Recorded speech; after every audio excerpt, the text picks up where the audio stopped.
बिस्मिल्लाहिर्रहमानिर्रहीम। अस्सलाम वालेकुम नादरीन, आप यूट्यूब चैनल देख रहे हैं, मैं इमरान खान। नादरीन, बड़े लंबे अरसे के बाद पाकिस्तान की एस्टेब्लिशमेंट को एक मरतबा फिर बड़ी खौफनाक शिकस्त हुई है और बड़ा मज़ा आया। मज़ा इसलिए आता है कि जब जब पाकिस्तान की एस्टेब्लिशमेंट को शिकस्त होती है तो पाकिस्तान जीतता है, पाकिस्तान के अवाम जीतते हैं।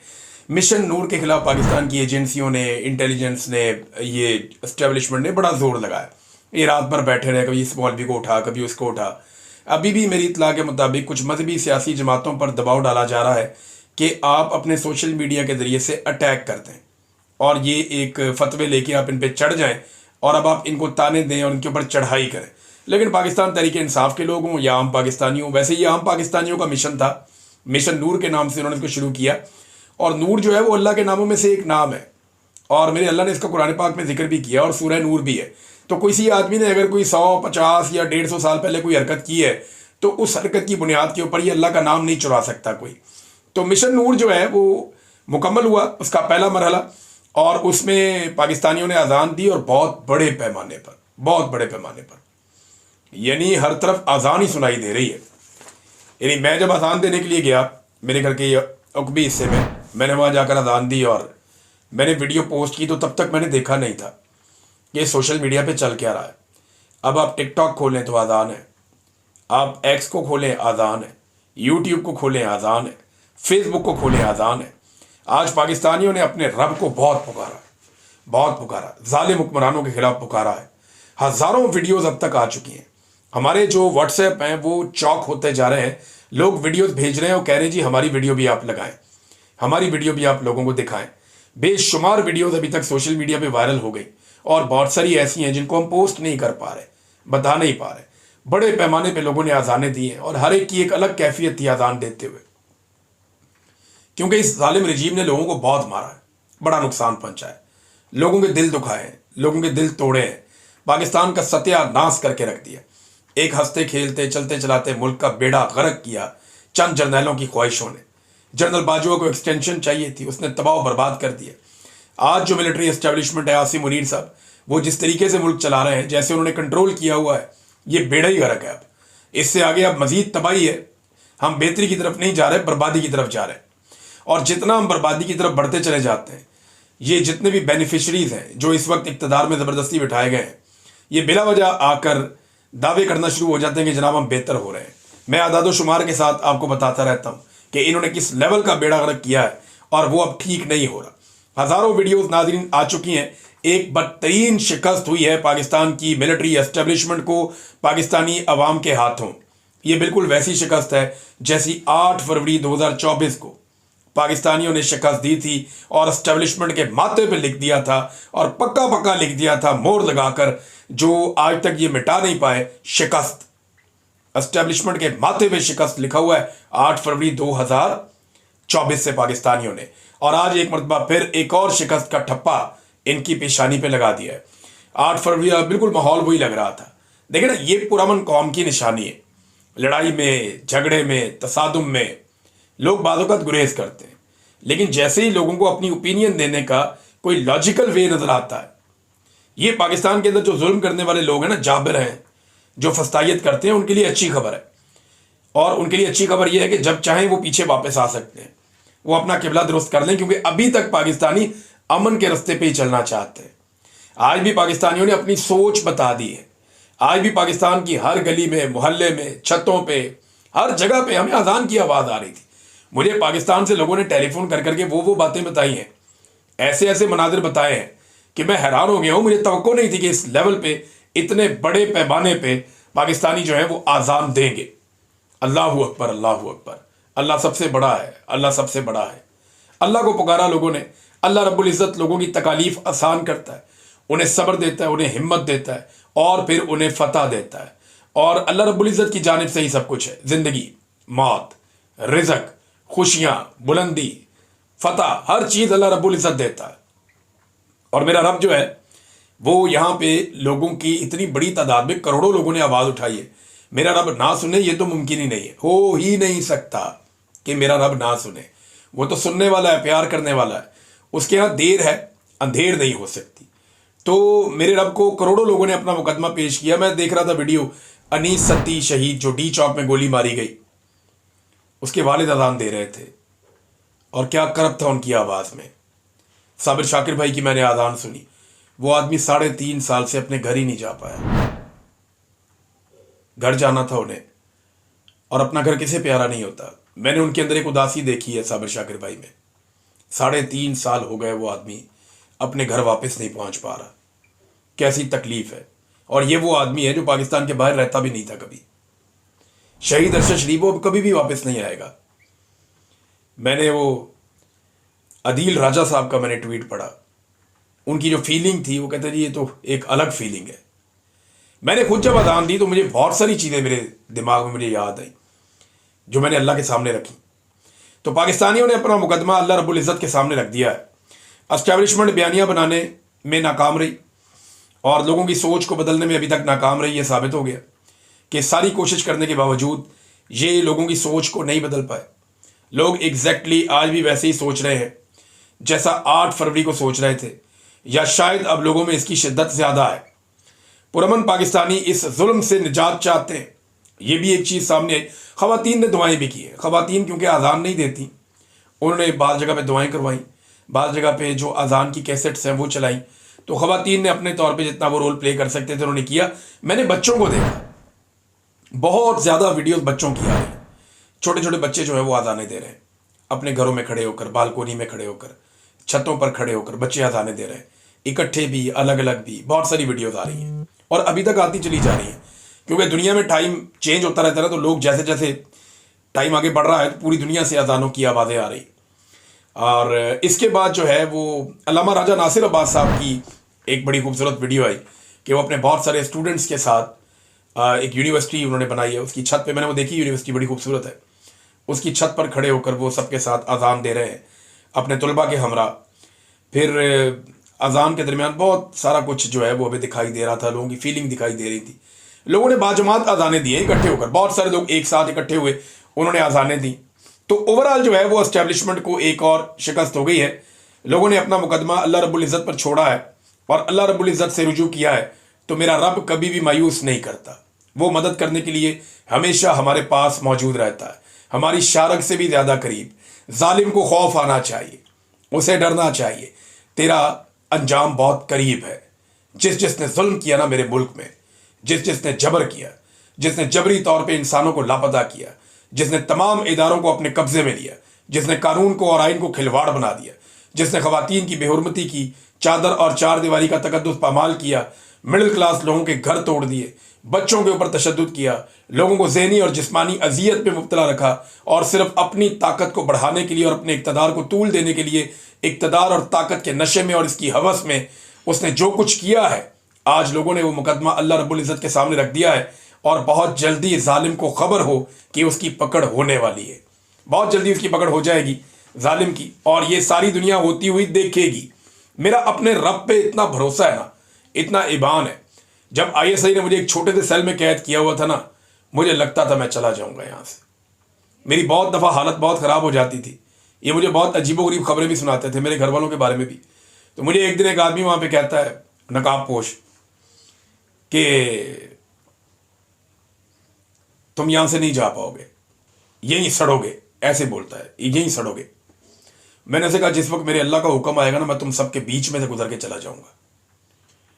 तो फिर उसने मुझे कहा कि तो फिर तुम इतना फड्डा क्यों करते हो यहाँ पे। मैं एक दो दफ़ा अपना सर फाड़ दिया मैं बहुत प्रोटेस्ट भी करता था, मेरा झगड़ा उनसे चलता था। वो जो कपड़ा उन्होंने मुझे दिया पहनने के लिए ऑरेंज कलर का, वो मैंने आखिरी दिन तक नहीं पहना। बड़ी कोशिश की उन्होंने कपड़े चेंज करवाने की, मैंने कहा नहीं, वो ऑरेंज कपड़े मैंने उनसे नहीं पहने लेकर, जो वो सारे कैदियों को पहनाते हैं वहाँ पे, उस जगह पे जहाँ मुझे रखा था। मुझे पता है कौन सी जगह है, मैं जाऊँगा वहाँ पे इंशाल्लाह, ज़रूर एक दिन जाऊँगा। तो वो जो मुझे उसने कहा, फिर मैंने कहा जी देखिए मैं तो अपना काम करूँगा ना, मेरा काम है जोर लगाना, कोशिश करना, लेकिन जिस दिन मेरे रब का हुक्म हो जाएगा ना, मैं तुम सबके बीच में से गुजर के चला जाऊँगा। और फिर मैं आ गया। मुझे रब पे बड़ा भरोसा था, आज भी उतना ही भरोसा है, शायद उससे ज़्यादा भरोसा है अपने रब पे। और ये रब हमें अकेला नहीं छोड़ेगा। आज करोड़ों लोगों ने दुआ की है, अल्लाह ताला का बड़ा शुक्र है, पाकिस्तानियों को अल्लाह ताला ने एक फतह दी है।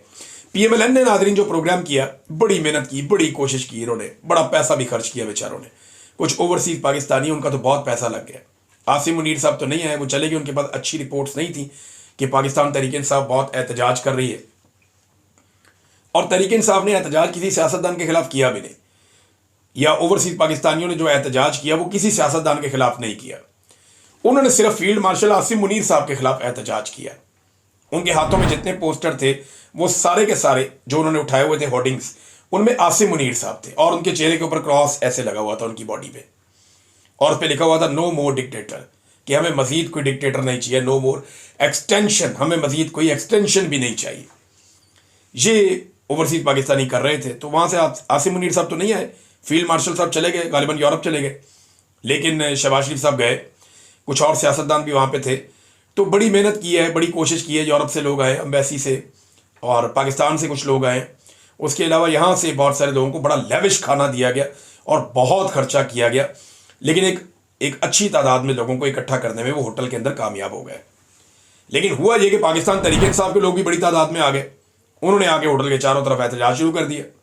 तो अंदर घुसने का इनको जगह ही ना मिले, तो शहबाज शरीफ वगैरह को और इनकी कंपनी को, जो जितने भी लोग थे, इन सारों को होटल के अंदर घुसाया गया फायर एग्जिट से, और इनको सिक्योरिटी देने के लिए डिफरेंट किस्म की वहाँ पे फोर्सेस मौजूद थी।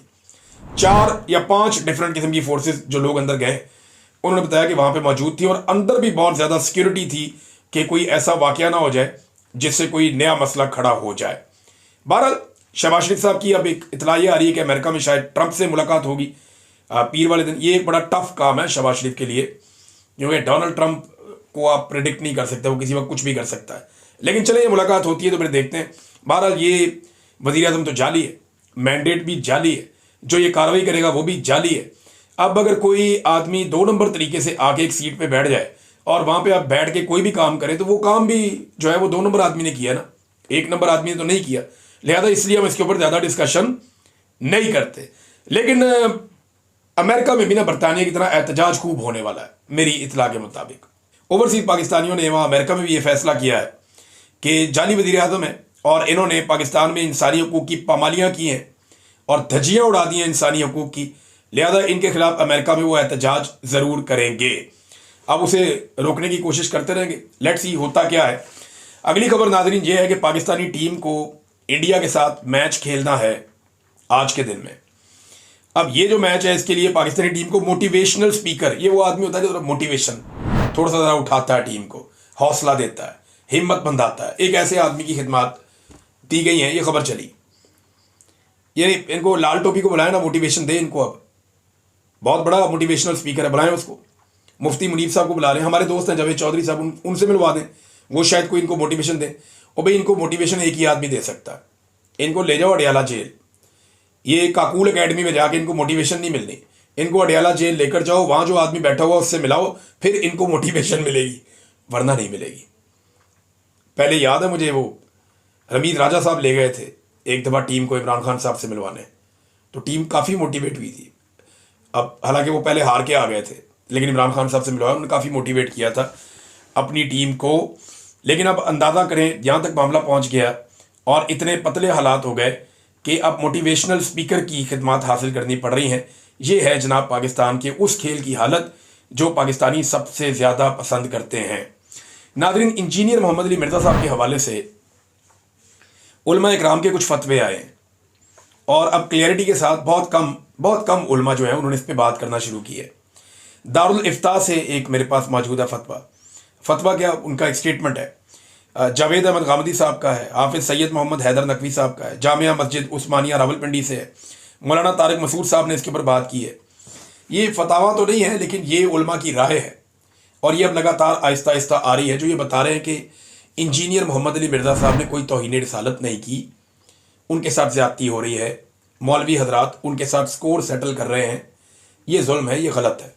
कल को अगर ये उलमा इकराम सोचे अगर उनके साथ कोई ऐसे कर दे तो फिर जो इंजीनियर साहब ने बात की है वो किसी को भी पसंद नहीं आ सकती, लेकिन उन्होंने बताया कि ये बात किसी और ने की है, उन्होंने खुद से वो बात नहीं की। ये बार बार सारे लोग यही कह रहे हैं कि जो बातें अबू जहल ने की थी वो बातें भी तारीख की किताबों में लिखी हुई है ना। अब इंजीनियर मोहम्मद अली मिर्ज़ा साहब को टेक्निकली फंसाने की कोशिश की जा रही है, जो बड़ी सख्त ज़्यादती है। उलमा ने बोलना शुरू किया, मैंने बहुत सारे उलमा से ना वैसे ही टेलीफोन पर रब्ता किया, मैंने पूछा, मैंने कहा जी आप मुझे बताएं, मुझे थोड़ा आगाह करें, मेरा इल्म इतना ज़्यादा नहीं है, मैं दीनी इल्म में उतनी दस्तरस नहीं रखता, तो आप मुझे बताएं। तो मुझे ज़्यादातर उलमा ने, ज़्यादातर क्या 99% ने, एक आधे को छोड़ के वो जो एक आधा है ना, उसने भी ये नहीं कहा कि सजाए मौत दे दो, ये कर दो, वो कर दो, उसने भी मार्जिन कोई और दिया। लेकिन ज्यादा उलमा ने, तकरीबन सब ने मुझे ये कहा कि नहीं, ये ज्यादती हो रही है। तो मैं उन सबसे गुजारिश करता हूं, किसी का नाम नहीं लेता, ना मैं किसी का नाम लूंगा, लेकिन सबसे मैं ये गुजारिश करता हूं कि अगर आपने सच बोलना है तो खुलकर बोले ना। मेरे साथ टेलीफोन पे सच बोलने का क्या फायदा? खुलकर बात करें, साफ बात करें कि भाई ये आदमी के ऊपर गुस्ताखी का गलत मुकदमा बना दिया, इसके साथ ज्यादती हो रही है। जो ज्यादती है उसको ज्यादती कहें आप, रब आपसे राजी हो जाएगा। अगर आप जुल्म को रोकने के लिए उलमाए किराम आगे नहीं आएंगे तो कौन आएगा? बहरहाल इस वक्त अली मोहम्मद अली मिर्जा साहब जो है इंजीनियर साहब, उनके साथ इस वक्त तो ज्यादती हो रही है, इसमें कोई दो राय नहीं है। आप सारे इख्तलाफात एक तरफ रखें, लेकिन ये गलत है जो उनके साथ हो रहा है। नाज़रीन, चौधरी शुजात हुसैन साहब, ये बहुत बड़ी खबर थी, मैंने कहा ये मैं आपको खबर ज़रूर पहुंचाऊं। बड़ी दबंग खबर है और आज की मेरे ख्याल में सबसे तगड़ी खबर यही है कि चौधरी शुजात हुसैन साहब बॉडी बिल्डिंग फेडरेशन के चेयरमैन बना दिए गए। अब पाकिस्तान को कोई नहीं रोक सकता, क्योंकि चौधरी शुजात हुसैन अब बॉडी बिल्डिंग फेडरेशन के चेयरमैन बन गए। मुझे लगता पता है क्या है? मुझे लगता यह है कि, और ये खबरें मीडिया पे आ रही हैं, मुझे लगता यह है कि पाकिस्तान ना जानबूझ के एक ऐसे जत्थे ने काबू कर लिया है कि अब वो पाकिस्तान का हर फील्ड में मजाक उड़ा के इंजॉय कर रहा है। क्रिकेट के अंदर पाकिस्तान की दुर्गत बना के रख दी इन्होंने। बांग्लादेश से, वेस्ट इंडीज से पाकिस्तान हार रहा है, अफगानिस्तान के साथ मैच आपके फंस रहे हैं। ये बेड़ा गर्क किया वर्ल्ड क्लास टीम का, और ये शायद इंजॉय कर रहे हैं इसको। पीसीबी जितने खिलाड़ी बनाने हैं वो मोहसिन नकवी के बिल अदा कर रहा है, अंदाजा करें आप। उसके बाद अब बॉडी बिल्डिंग पाकिस्तान में बड़ा ये मकबूल खेल है, बहुत सारे नौजवान बॉडी बिल्डिंग करते हैं। तो उस फेडरेशन का, जिस बंदे की अपनी बॉडी खुद मूव नहीं कर सकता, वो जिसे अपनी बॉडी की मूवमेंट के लिए बहुत सारे सहारों की और मदद की ज़रूरत है, और अब से नहीं है, गुज़िश्ता चंद सालों से, अल्लाह ताला उन्हें सेहत अता फरमाए। मैं उनका मजाक नहीं उड़ा रहा, मैं बिल्कुल मजाक नहीं उड़ा रहा। मैं चौधरी शुजात हुसैन साहब का दिल से एहतराम करता हूँ, चंद वजूहात की बिना पे। उनमें बहुत सारी खसूसियात भी हैं जहाँ खराबियाँ होती हैं इंसानों में। वो बड़े मिलनसार आदमी हैं, बहुत सारी और पॉजिटिव चीज़ें भी हैं उनमें। लेकिन यार, आपने खेल के साथ क्या मजाक किया? मैं चौधरी साहब का मजाक नहीं उड़ा रहा, लेकिन जो आदमी अपनी बॉडी को कैरी नहीं कर पा रहा, उसको अपने बॉडी बिल्डिंग फेडरेशन का सदर ही बना दिया आपने पकड़ के। ये क्या करना चाह रहे हैं पाकिस्तान के साथ? क्या बेड़ा गर्क आप पाकिस्तान के साथ करना चाह रहे हैं? हर शोबे में पाकिस्तान का ये मजाक उड़वा रहे हैं। ऐसा लगता है कि दुश्मनों ने चीज़ों पे कब्जा कर लिया है और अब वो पाकिस्तान से दुश्मनी निकाल रहे हैं, जो बज़ाहिर अब दिखाई देता है जैसा लग रहा है। वेरी अनफॉर्चुनेट, बड़ी तकलीफ दे बात है ये। नाज़रीन, एक और चीज़ मैं आखिर में आपको आज बताऊं। आज आप शाम को हमारी टेलीथॉन ज़रूर देखिएगा। आज शाम पाकिस्तान टाइम के मुताबिक 7 बजे के करीब हम इसका आगाज़ करेंगे। बहुत सारे एक्सपर्ट और बहुत सारे लोग हमारे साथ मौजूद होंगे। हम उसमें क्रिकेट पे भी बात करेंगे। टेलीथॉन है तो हमें सैलाब मुतासरीन की मदद करनी है। मिशन नूर पे भी बात करेंगे, क्रिकेट पे भी बात करेंगे, पाकिस्तान के हालात हाजरा के मामलात पे भी बात करेंगे, और टेलीथॉन में हमारी फंड रेजिंग भी जारी रहेगी ताकि मैक्सिमम किसानों तक और गरीबों तक मदद पहुंच सके। अब तक के लिए इतना ही। अपना ख्याल रखिएगा, अपने चैनल का भी। अल्लाह हाफ़िज़।